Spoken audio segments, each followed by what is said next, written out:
Even with like people that we care about, people we love, like our family members or close friends, like they offend us, right? So then along, if it's a stranger or someone that's just a colleague at work. A culture of respect and trust is one where people feel comfortable to go to the individual that they have an issue with or solve problems collaboratively, speak up when you see something that isn't going well. And if you don't recognize that burnout will occur, and before you know it, people become cynical, so it impacts their productivity. The other side of that coin, as a flag that maybe you have a problem in this area, would be, are people gossiping? Because that's more passive. You go over here where it feels safe and you can complain or you can point fingers and you don't have to take responsibility, but nothing gets solved. And then before you know it, they're not performing as well, or they just leave your organization. And then you justify, oh, he or she wasn't right for us anyway. It's like, no, you were just raving about how awesome this person was. You just don't want to meet the reality that you dropped the ball and that's why this person left. Hello, everyone. This is Deo with Workforce Success Podcast. I'm here with my colleague, Andrea. In this podcast, we're going to be talking about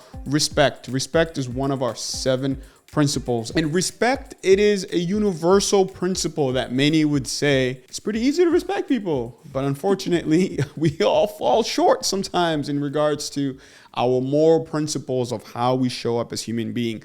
Then along how we show up when we're at work, working with different colleagues. We're excited for you to be here, and please subscribe to our podcast. Let's do this. So Deo, I wanted to start with, everyone can hear the word respect and kind of assume what we mean, but what makes you feel respected might be a little bit different than what makes me feel respected as individual people with different values. So to kind of ground us in the conversation, can you share a little bit about how, when we talk about respect with our partners, what we are specifically talking about and how that could show up in an organization? Yes. I think for me, it's really about viewing each individual person within the dignity of who they are as humans, right? I think part of that is being able to have an understanding that someone else is as valuable as you are, or as any other human being that you might value, because in result of that, you are more conscious in how you think about them, how you approach them, and how you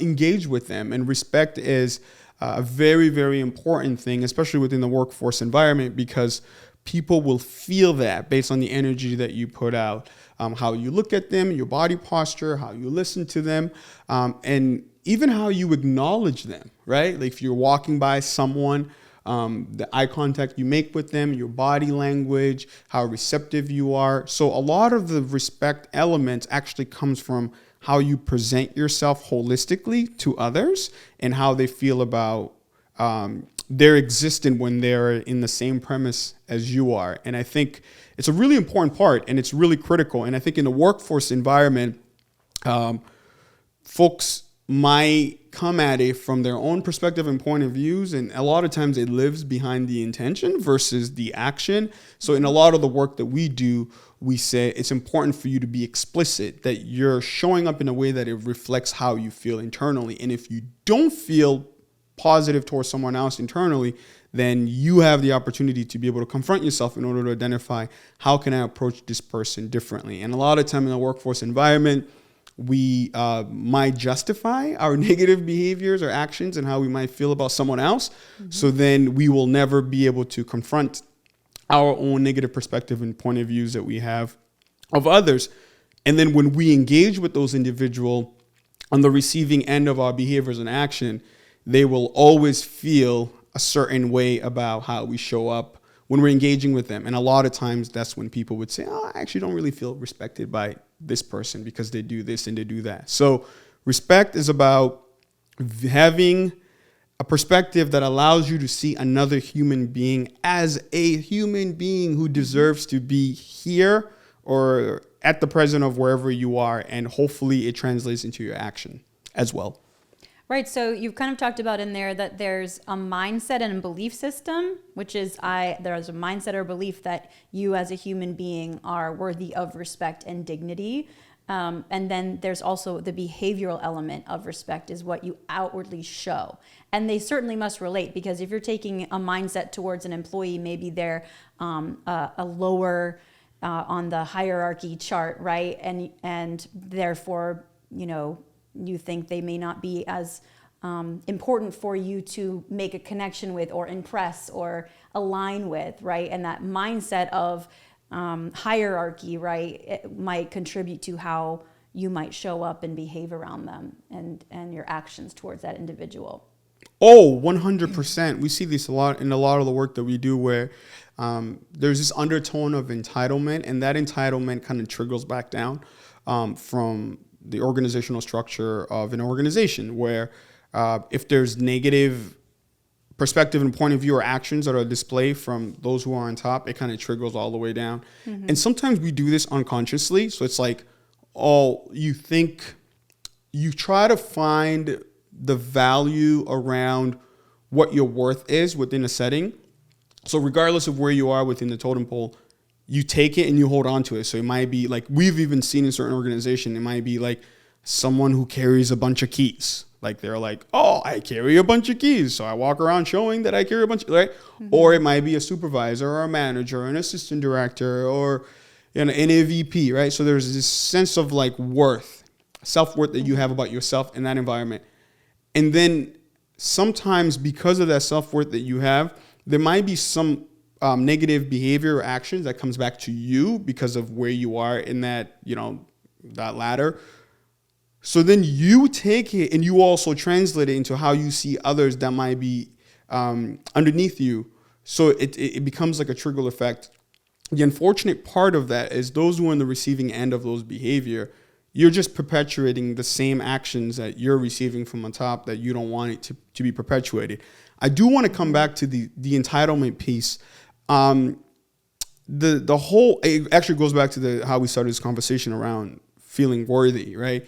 Sometimes we receive external affirmation that help us to feel worthy, whatever that means, right? It could be worthy that you've been here for 10 years, 20 years, 30 years, or your skill set or expertise, or maybe how you're praised around something, right? Any form of recognition that ties to your value, how you feel value within a workforce environment, that's kind of what you build on. And then all of a sudden, your identity becomes that. Mm-hmm. And if your identity becomes that, and you're not checking on how does it convey to others that might either be in the same space as you are or underneath you, it's really easy to bypass that because you're able to justify, oh, that's this person, or that's that person, or that's this.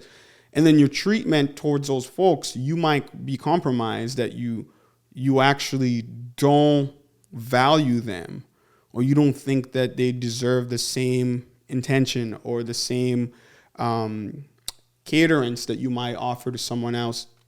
And unfortunately, entitlement is a big factor that contributes to our ability to treat everybody equitably or equally when it's appropriate. So part of it is we see it a lot in a lot of our work, but I also think even in the dynamic of different things that I'm involved with, either with my company or other stuff, like I always have to slow down the process in order to make sure that I'm evaluating who I am and how I might see myself within a setting. So then it allows, I think that the medicine against entitlement is actually humility, because if you're able to find humility in the situation, you can subdue yourself. And it's actually really important to do so, because when you subdue yourself, it doesn't mean that you feel like you're less than someone else. It just means that you're coming to the same playing field as the other person is. And then you can justify it. You can say, oh, okay, I'm coming alongside, or I'm approaching this way because I want the other person to see and feel that that I'm not judging them negatively, or I don't think I'm better than them. And it takes a lot of humility to do that. And I think when you're in a competitive workforce space, it's really hard to do that, where you can slow down the process and really like subdue whatever ego that you might have or self-worth that's externally, and just humble yourself and come alongside and say, oh, what does that look like? And I think that's the piece that's really challenging, because there's so many different factors that are at play that confronts people from truly being respectful, showing up in a way that, yes, there's the extreme stuff, right? You know, someone who's cussing somebody out or insulting somebody, like that's one thing. But there's also the subtle stuff where it's like you know, you might be talking to me and I'm talking to you, and all of a sudden I just turn around, or I ignore you, or like I acknowledge someone else versus acknowledging you, right? Like those are like subtle, but if you're in the receiving end of it, you feel it, because it might not be the first time you've felt that way, or you've been treated this way.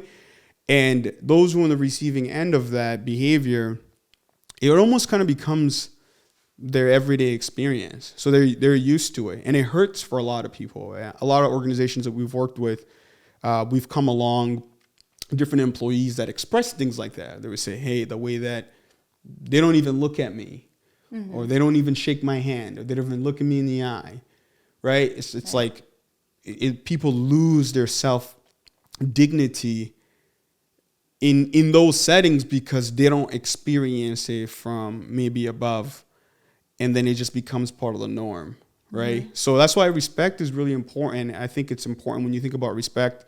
The things that confronts respect a lot is ego and entitlement, and the things that helps to bring healing and positively allows people to show up in a way that it reflects respect. It really is humility and being humble and finding that pocket to figure out what does it mean, and then coming alongside folks where they are.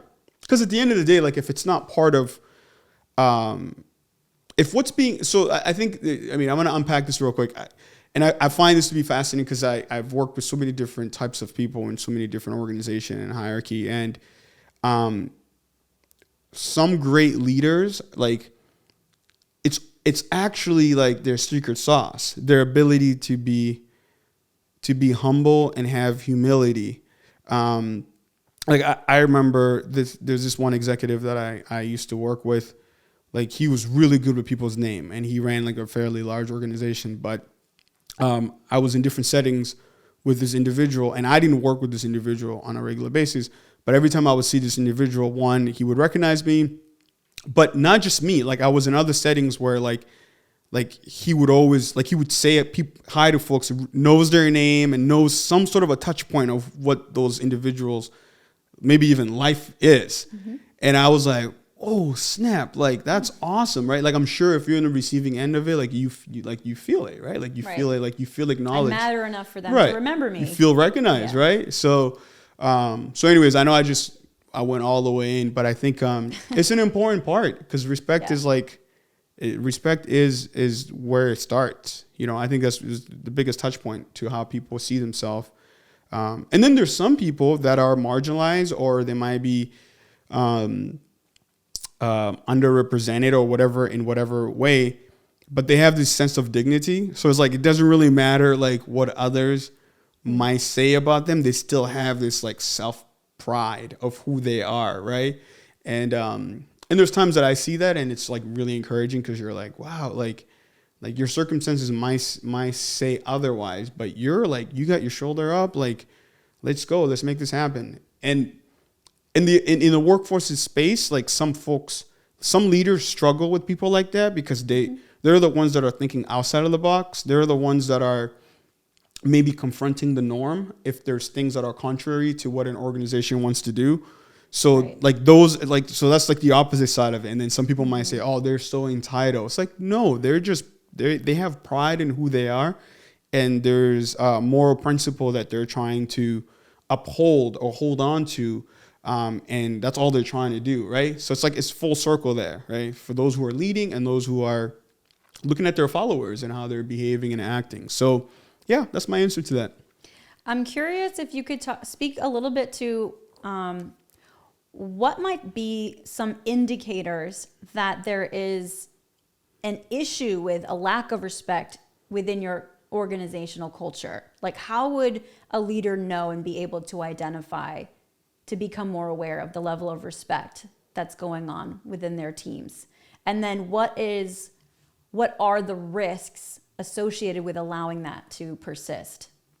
Yeah, that's a good question. I think there's a lot of different indicators. I think one is definitely looking at how often and frequent folks are expressing themselves around experiences that might be contrary or different than just the norm. Like how often are your folks confronting the norm, right? And I think that's an important part, because if folks are not doing that, and if folks seem to be a little passive, and you might not know that people are being passive if you're always getting the answer that you're looking for. But if you really reflect on that as a leader, and you're like, well, wow, it seems like we have the same tone. I get the same tone from people on a consistent basis. Maybe that's an important steps to start evaluating, right? And to look at, like, are they opportunities where people are bringing up stuff that are challenging or questioning, right? Because like that's a level of respect, right? Like if people respect the process, they will then be able to be honest, right? Honesty, I think that's the piece of that. Like, honesty is not just what you want to hear. I think honesty is really seeing people's ability to be able to challenge the norm or calling out certain things, right? That's an important indicator. I think the other piece of it is also, from a respect standpoint, watching the team dynamic, watching how people communicate with one another. I think that's a really important part, because you can see a lot about how a team operates based on how they communicate with each other. And it's really important. I think it's a critical part of those indicators, because if those that are always like super loud, or always the same folks to answer questions, if people are being shut down, either through jokes or non-jokes, like those are all indicators. Like, I know, like, sometimes it's self-sabotage. Like, some people do that as a defense mechanism, but like, if I'm in an environment, I can learn a lot about a team in a few minutes just to see how people engage with one another. And I think as a leader, it is super, super important to look at that dynamic of how, I think the honesty piece is really important, but also like just like how people are communicating with one another. If I could add to that, you're reminding me of some work that we've done recently with partners around collaborative problem solving, and the way that they go about that work. And it's, you can see by the way they approach challenges or issues, how the level of trust and respect that exists. Because I think one indicator that there's a lack of trust or a lack of respect in your process and in your mindsets would be if you tend to point fingers and blame others, and then not reach across, departments or levels of leadership or whatever. That like the lack of connection and open communication is definitely a flag. So if you're in conversations at work and people are saying, oh, well, that department really needs to do X, Y, Z, or we can't do this because they're not doing that, or if only our leaders would fill in the blank, right? If you tend to point to external factors, I think, but you're not going to those other stakeholders and saying, hey, here's a problem that I've uncovered, and I know you have a piece of the pie to offer, right? That would be a flag to me that you're not operating from a place of respect. You're not respecting what this other stakeholder could contribute to that solution, possibly. And the other behavior I would add to that, to what you've offered, is gossip. So, and it relates to basically what you're saying, a culture of respect and trust is one where people feel comfortable to go to the individual that they have an issue with, or solve problems collaboratively, speak up when you see something that isn't going well. The other side of that coin, as a flag that maybe you have a problem in this area, would be, are people gossiping? Because that's more passive, right? Instead of believing that you'll be heard if you go somewhere with this, somewhere productive, you go over here where it feels safe and you can complain or you can point fingers and you don't have to take responsibility, but nothing gets solved. Oh, that's super true. And I think all those behaviors you just name are big indicators in a lot of the work that we do, and we see that very often. And it's interesting because it's almost like on the opposite side of it is that, folks want to be in a space where it's frictionless, and they try to minimize the friction. But if we're all in our developing phase, like, we all have to grow and learn. And part of learning is being able to encounter the reality of the areas where we're falling short. And in many organizations, in a lot of the work that we do, we see that people run away from that. So it's much easier for me to come to you to talk about someone else, even if I had good intention, but then there's no opportunity for me to actually have that conversation with that person.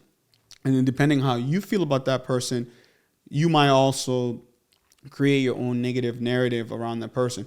Or you might not even care, but you're making somewhat of an artificial connection with me by you listening to me. And then you might also be the same person hearing someone else talk badly about me, and you have an artificial connection with the other person, right? So it's like for us, in a lot of the work that we do is we try to bring people back to the intersection. And it's been super fascinating lately, where I've had to be a little bit more forthcoming with the leaders that we're working with to be like, hey, you got to create the space to have this conversation with your team or with the individual, and catches them off guard because they don't know how to navigate it. And sometimes it's not even across employees that are in the same level. Sometimes even people that report to them, like people are like, oh, I don't want to have that conversation. Oh, I'm scared of how they're going to react. And so part of it is that folks need to learn how to approach conversation with empathy, with humility, but also with vulnerability. Like being able to be vulnerable, entering the conversation will help set the tone and what you want to express. And then not jumping into conclusion, right? I can come in and say, hey, Andrea, because you did this is how I'm receiving it. And before I make a decision or come to my conclusion, I wanted to just better understand what was at play in terms of how I'm interpreting what you've done, so I can better be informed of what occurred, right? A lot of times, even that, like people don't know how to do that, right? And I feel like that creates an invitation to welcome the person in the conversation. On the other side of it is that if you're on the receiving end, some people will get offended no matter what, like regardless of how well you position something. But the opportunity is to then play in the mud, to work through it, right? To work through it. Maybe on the receiving end, you can flush it out. You can say, I know this is not what you mean, but when I was in the receiving end of what you just said, this is how I felt about it. But I know what your intention is because you just explained it. So where I was coming from is this, right? Because there's certain things where it's not really the human being. It's what's at play that's causing the thing. So sometimes as you're sifting through and dissecting what occurred, yes, there's going to be touch points where it is the human being. But a lot of times it's just different moving parts of operation or priority. It could be communication. It could be whatever it is. Like, then you can really hone in and try to figure out either why are we looking at this from a different lens, or why do we have different point of focus, right? But folks need to come to the table to talk through things and also resolve things. And unfortunately, in many organizations that we've been working with, we have seen less and less of that. I don't know, because the hierarchy of the workforce has changed too, in terms of like, when you're a supervisor, a manager, a director, you have to cater a little bit more to your team than maybe in the past. Because before, in the workforce, it was pretty direct. Like, hey, I need you to do this. Go get it done, right? Depending on the hierarchy. But over time, things has changed, right? Some people might say we're more soft in how we operate, collaborate, communicate with one another within the work environment than where we were before in the past. So then because of that, people are super, super sensitive and protective of trying to offend somebody. Where for me, I actually believe that, like, if you're coming at it from a great intention, you're going to offend people, right? And so it just depends on how you navigate through the conversation. Because just think about it. Even with like people that we care about, people we love, like our family members or close friends, like they offend us, right? So then along, if it's a stranger or someone that's just a colleague at work, of course they're going to offend you, right? Right. So so if we normalize some of these human behaviors and some of these emotions and feelings that we have, then we're better set to sift through the different moving parts in order to get to the core of what's occurring, and then try to resolve those issues. But the problem is, respect is in certain spaces, respect is very artificial in the way that it's defined, in the way that it's supposed to be approached. Like if I respect you, I have to make space to find a way to talk to you about something that's concerning me or I have a problem with. If I don't do that, but I'm still bothered by it, but then I choose to talk to other people about it, then there's a certain level that I don't respect you, regardless of what the driver is, right? Right. And it's really important to be able to figure that out. And in most businesses, organizations, when you look at their mission and vision, there's some level of respect that you're going to see in there. But then the question is, how is it coming to fruition, you know? So anyways, back to you. I know that was a long answer. What would you recommend to organizations that maybe have done some groundwork on their culture and they've identified that that is an objective that they have to develop a respectful culture, or maybe that's one of their core values, but maybe how do they assess how well they're doing it and if it is coming to fruition or not? Yeah, I think you have to start by if respect is what you're actually assessing, you have to unpack it to figure out like what is a successful respect culture looks like within your organization. So whatever value statement that they provide relating to respect, that ends up being kind of the benchmark. So then you say, how are those actions being displayed? Are they being displayed? Is it consistent? Where do you see it? Where do you don't see it? And the areas where you do see it, those examples are like super critical because that's an anchor in relation to that particular organization. And then the areas where you don't see it, it's also an important way to unpack that. It's like, okay, when do you see it? When do you don't see it? You don't see it. Why do you not see it? So then you start learning a little bit more around what people think it's causing it to not occur, right? So some people might say, well, sometimes it's the time of the year, at the end of the quarter, we realize that so we're talking about fiscal year, so certain organization or businesses, they have those key benchmark that they're trying to accomplish. So maybe they're able to pinpoint it, like at the end of the quarter, maybe at the end of the month or beginning of the month, whatever. So you're able to really identify and for some business, it might be time of the week, right? So you're trying to isolate it beyond just like you're trying to figure out, does this exist all the time? If you walk into the space, you're just seeing it, or does it only exist a certain time? A certain individual, right? So you're trying to pinpoint it. And then when you pinpoint it, you try to figure out what are the factors that are occurring for that to happen, right? Mm-hmm. Is it just on a personnel level, meaning that somebody who has a lot of decision or a lot of power, they're toxic, when they behave a certain way, it triggers back? Or is it a client front facing that you have that brings it, right? You try to figure out where is it happening? Exactly. Where is it? And you're really trying to hone in, because when you hone in, it gives you an opportunity to figure out, because a lot of times like when we get brought in at times, someone might say, oh, this is a really bad manager. They're struggling with this. Mm-hmm. If we take that narrative, we might start solutioning and not get to the root of what actually causes it. So when we come in and we're diving deeper, it gives us a lot of context, right? Mm-hmm. Try to even most recently, we're working with a certain partner, and we find out that efficiency is a big driver for them. Mm-hmm. And then because of efficiency, they uphold information at times from distributing it across their team because they feel like they can move much faster and get the things done. Mm-hmm. So then when we heard that, I was like, oh snap. This is actually a driver to a lot of the problems that they face, because if they want to be efficient and they feel like other teammates might go much slower, then already they're undermining others because they realize that I can get it done. So then it made a lot of sense to us with other areas where they are still in development that they need to work on. So again, I feel like being able to hone into it, and sometimes you can't just take what people see. Not sometimes, all the time.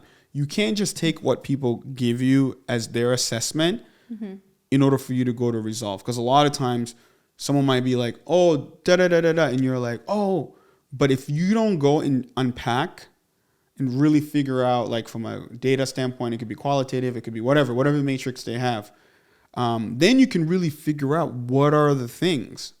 And the person themselves are not the antagonist. Because if you view the person as the antagonist, meaning that they're the bad guy or the bad girl, then you're already coming in with your prejudgment of the person versus the behavior. And I think it's really important to be able to separate the person and the behavior. You tackle the behavior, because the behavior is where the intersection is, where people are receiving either a positive experience or a negative experience. The person as a human being as a whole, yeah, there might be other like amazing factors of who that person is, either at work or outside of work. And if you are able to separate it, you're really able to hone in on the area where, you know, the negative behavior is occurring and how you can resolve it. So I know that was a really long answer. Like, I don't think a lot of these principles are just one way, right? And we've seen that over and over in our work, like over and over again. Once we come in, we dive deeper and we dissect. There's so many other moving parts that causes negative behavior that people bring at work. You know, sometimes it's people's personal life. Sometimes it might be a bad boss that they had previously, right? They're just emulating an experience that they've seen work, right? Maybe working under pressure, right? So when you're able to unpack it, then you're really able to figure out, because you resolve the issue from the root cause, not from the top. Because if you let's say you resolve it from the top, maybe you fire the person or you remove the person. It might be that maybe that person already, you know, laid some eggs that, you know, those eggs have hatched already, meaning like they've cultivated other relationship with other folks that behave the same way. So what are you going to do? Fire everybody, right? More likely, no, you're not going to do that. So that's why it's important to go back to the root driver of what's causing the negative behavior. Right, and you've touched on a couple layers to there. You've mentioned there's a number of factors and different layers to this, because you could have it kind of baked into your systems and processes gaps that can contribute to a lack of respect, where you don't ask people who are impacted by your decisions for their input. That's one specific thing that can make employees feel like, well, they don't respect us, they don't care because they made this decision or they're doing this change or this is happening and nobody asked us how we thought it would play out on the ground. And oftentimes the folks closest to the work, those are the ones with the best insight. And sometimes, you know, the decision makers are a little further removed from the work. And so when they don't come together, so there might be something in your processes that is contributing to a lack of respect or a lack of felt respect within your organization. But then you also have those kind of one-on-one relationship pieces, right? Or individual interactions with folks that could be, if I swear at you, that's disrespectful, for, you know, or if I call you a name or something, that's more of an interpersonal issue as opposed to a system issue. But both, we see respect show up or influence both things. That's very true. That is super true. And it's interesting because for a lot of folks, when we're navigating it, sometimes the defense mechanism goes back to like, well, not everyone is ever going to be happy, or, right? It's like it gets justified in terms of like, oh, this is just the norm of how things is. Like, that's impossible to solve, right? Even though when you first started, everyone's like, hey, we're trying to pursue this and trying to figure it out. And a lot of times, people also don't like the folks that confront the norm. So even though they're advocating for something positive, all of a sudden they become the bad person. So being able to navigate that is really important, because you do need to circle back, right? You always have to be able to articulate, we're doing this because of this, and we're hoping to achieve this because of this. And if we achieve this, it's going to connect to this. And a lot of the culture and the employee relations stuff is bottom line. It's actually like super critical in terms of the overall business case, right? In terms of, retention and satisfaction and driving people's motivation to still be part of your organization. Like that's a big factor of that. And if you don't recognize that, that burnout will occur. And before you know it, people become cynical. So it impacts their productivity. And then before you know it, they're not performing as well, or they just leave your organization. And now you find yourself in that circle. And then you justify, oh, he or she wasn't right for us anyway. It's like, no, you were just raving of how awesome this person was. You just don't want to meet the reality that you dropped the ball and that's why this person left. And I've seen that a lot with a lot of leaders that I've worked with. You know, I've worked in a lot of startup organizations, and I've seen it at times where you're moving so fast and there's so much pressure, and leaders sometimes justify their employee relation work, and you start losing really talented people and they justify, oh, they weren't really, or it's like, no, like, yeah, maybe a certain aspect of it, but they didn't work out because they got sick and tired of the current state of where things are, and they left. And others are probably contemplating leaving too, right? So it's really important that you have KPIs around the human experience, which is your employee experience, and value it as much as you do your operation or your business matrix, because it takes a human being to deliver this stuff. Right. And the more connected they are, and aligned they are, and you just normalize it too. If you're in a journey, you're in a journey. Like a lot of the partners that we're working with, like some of them, when they start actually experiencing the friction of change, like it's so hard because it's so uncomfortable. And you got to remind them, like, hey, this is part of the evolution, right? You're bringing in a new approach. You're trying things different than what you've always done. And you got to be able to articulate to your team, right? So we tell a lot of the executives that we work with, hey, like, tell your team, like, it's going to be a little bumpy ride, right? What does the pilot say, right? When you're about to get a little turbulence, right? Everybody put your seatbelt in, right? Make sure your seatbelt is tight. Make sure you're sitting on your seats. If you don't need to get up, we're going to go to some turbulence, right? Right. So part of it is just normalizing that. Right. And helping people realize that how they show up in that turbulence and when they experience the friction is actually really powerful. And people are uncomfortable with conflict, or may react negatively to the person that waves a flag that there's a problem, because that's difficult, or it feels like it slows the operations down sometimes.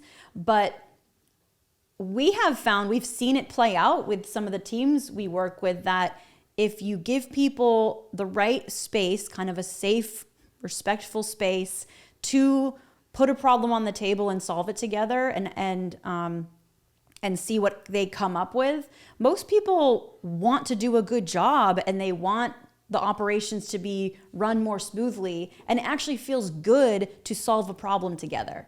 But in your day-to-day, and it's fast-paced, and the bottom line is, right there, and there's pressures and all of that, it's easier and it's more comfortable just to keep going and say, oh yeah, that's the way it always is.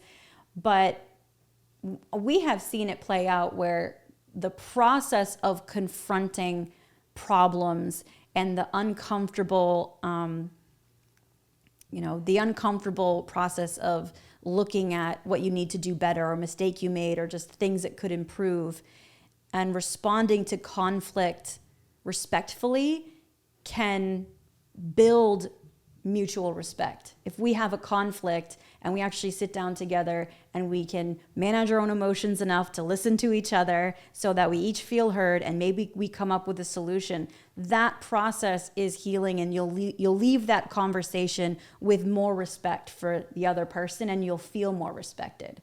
So being willing to wade through that friction and discomfort is part of building respect within your organization and building connection with people.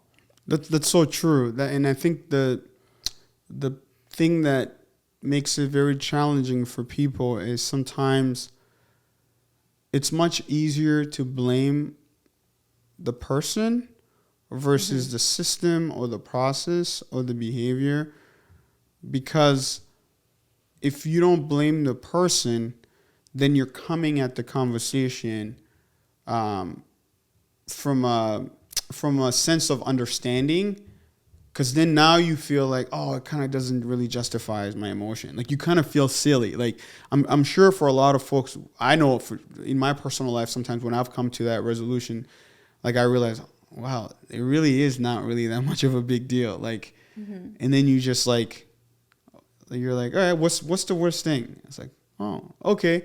And then you're like, oh, okay, then, but when you're in it, whatever you're trying to protect, like you're hot about it, right? Like you're just like, and it can get really frustrating sometimes when we're in the midst of it, because you're literally like, you've seen it, you got all the data, and you're trying to help the CEO or the CFO or the executive, the VP, and you're like, if you don't resolve this now, it's gonna come right back again. Like, you haven't done anything to address the core or the root cause.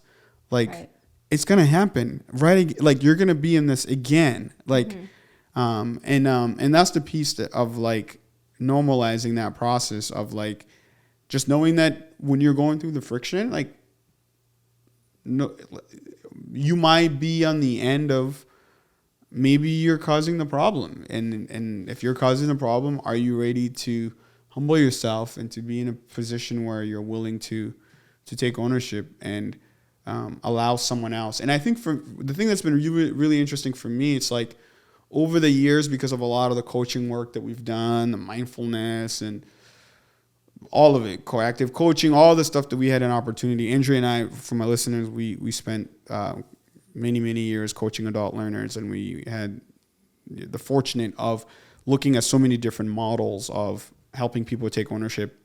And we did a lot of exercise and a bunch of different things.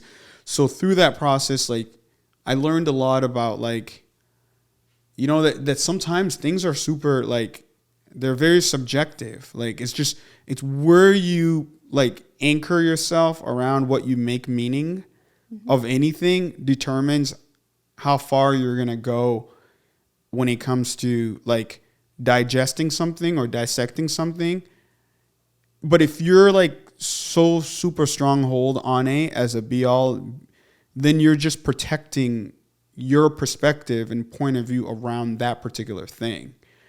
And the less you are so hands-on and, like, hanging on to whatever it is, especially when it has to do with other people or there's other factors at play beyond just you, like, there could be multiple outcomes to things, right? The only thing you control is, like, what you do. And the thing that we were trying to do when we were coaching adult learners, and it was a workforce program where the students came from employers, but it was like, can we get them to where they want to be in order to do what they have to do? So then through that process, we can learn about, one, what was it like? How did you engage with what you needed to do? And what level of, like, skills or expertise or knowledge you have to navigate through what's required of you. That's it. Like, that was really it. It didn't really matter about all the other stuff. But a lot of times they would come in with so much. My work, my kids, my family, my car, like all these other factors, which was valid. Those things did impact them.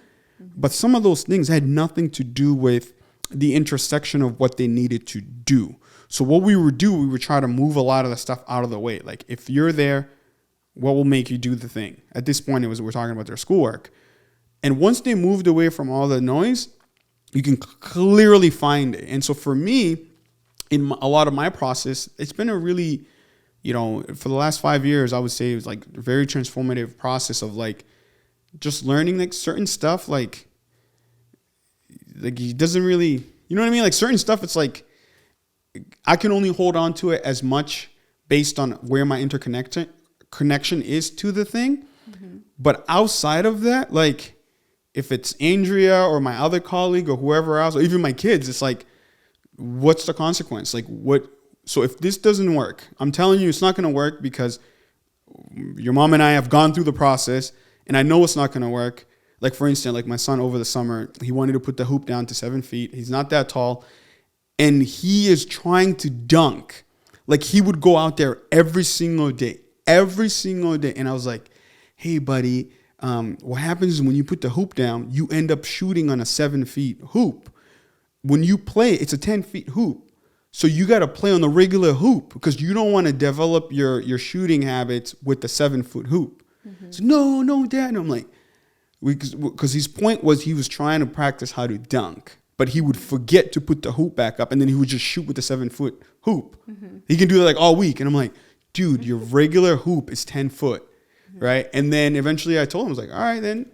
So when we play one-on-one, we're going to play with 10 foot hoop. And when Dad is shooting the ball and you can't touch the rim, that's on you. And it happened a couple of times where he actually went out and shot. It didn't even touch the rim because he got so used to shooting on a 7 foot hoop. But anyways, wow, that was a journey. So how do you bring us to a close, Miss Andrea? Let's bring us to a mindfulness close around respect. How would you set an intention as a leader to be more respectful and show up in a respectful manner? What's an intention that a leader could set? Or maybe a intention that you have set as a leader? Identify whatever moral values you have around respect and engage with the people you work with to see if you're showing up in a way that it reflects it. And be open for their truthfulness. And hopefully you create a space where they can be honest and truthful to you. So if you see that people are not being honest and truthful to you, maybe that's the opportunity starting point. Hey, I feel like you're not really answering it. Why is that? Right? Yeah. And then whatever they say, you actually might even find out why people might feel a certain way about them not being, you not showing up in a way that it reflects their value. So, because it's always on the other folks. If you want to know how you're showing up and how it's impacting others, you got to ask them. Thank you, everyone, for joining us today with Workforce Success. This amazing conversation with my colleague, Andrea. Thank you so much. Those are some hard questions. You got me reflecting here, feeling like this is a therapy session. It's always a therapy session when you're reflecting on who you are and what you're doing, because that's what life is about, right? As we're human beings. But thank you so much. Please subscribe to our podcast channel on YouTube and all the other platforms. Thank you so much. Maximize positive impact. Have a great day. Bow.